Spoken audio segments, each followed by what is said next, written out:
হাজার বছর হায়াত পেয়েছে, শত শত বছর ইবাদত করেছে, জিহাদ করেছে, তারা হায়াত পেয়েছে বেশি কিন্তু তারা কদর পায়নি। আর আপনার উম্মতকে আমি হায়াত দিয়েছি কম কিন্তু তাদেরকে কদর দিয়েছি। সুবহানাল্লাহ বিহামদি। লাইলাতুল কদর দিয়েছি, যে কদরের রাত হাজার মাসের চেয়েও সেরা। তো এই কদরের রাতকে আবার লাইলাতুন মুবারাকাও বলা হয়েছে। ইন্না আনজালনাহু ফি লাইলাতিন মুবারাকা, এটা বরকতময় রাত। ফিহা ইউফরাকু কুল্লু আমরিন হাকিম, সব বিজ্ঞচিত প্রাজ্ঞচিত বিষয়ের ফয়সালা হয়। এটা বেসিক্যালি একটা বাজেট রাত বলা যায়। এ রাতে আগামী এক বছরে আমাদের কি ঘটবে না ঘটবে আল্লাহ তাআলা এটার বাজেট করেন, এটাকে রিভাইজ করেন।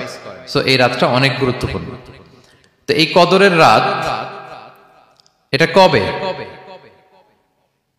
এটা স্পেসিফিক ছিল, মানে সুনির্দিষ্ট ছিল। রাসূল সাল্লাল্লাহু আলাইহি ওয়াসাল্লাম আমাদেরকে জানাতে চেয়েছিলেন কবে, কিন্তু রাসূল সাল্লাল্লাহু আলাইহি ওয়াসাল্লাম জানাতে পারেননি। সহিহ বুখারীতে এসেছে যে রাসূল সাল্লাল্লাহু আলাইহি ওয়াসাল্লাম খারাজান নবী সাল্লাল্লাহু আলাইহি ওয়াসাল্লাম লিয়ুখবিরানা বিলাইলাতিল কদর। উবাদা ইবনে সামিত রাদিয়াল্লাহু তাআলা আনহু বলেন, রাসূল সাল্লাল্লাহু আলাইহি ওয়াসাল্লাম আমাদেরকে জানাতে বের হয়েছিলেন যে কবে কদরের রাতটা। ফাতালাহা রাজুলান মিনাল মুসলিমিন, হঠাৎ মুসলমানদের মধ্য থেকে দুইজন ঝগড়া লাগলো, তর্ক লাগলো আর কি। রাসূল সাল্লাল্লাহু আলাইহি ওয়াসাল্লাম হঠাৎ করে ওই ঝগড়ার দিকে খেয়াল করলেন, ওইদিকে খেয়াল করে ওই তারিখটার কথা তিনি ভুলে গেলেন। ফারুফিআত, রাসূল সাল্লাল্লাহু আলাইহি ওয়াসাল্লাম বললেন আমার হৃদয় থেকে, অন্তঃকরণ থেকে এটাকে উঠিয়ে নেওয়া হলো।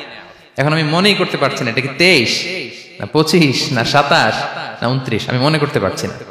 এর জন্য রাসূল সাল্লাল্লাহু আলাইহি ওয়াসাল্লাম বলেছেন যে তবে আমি এতটুকু মনে করতে পারছি, ফালতামিসুহা ফিল আশরিল আওয়াখিরি ফিল বিত্রি, রমাদানের শেষ দশকের বেজর রাত্রিগুলোতে তোমরা কদর তালাশ করো।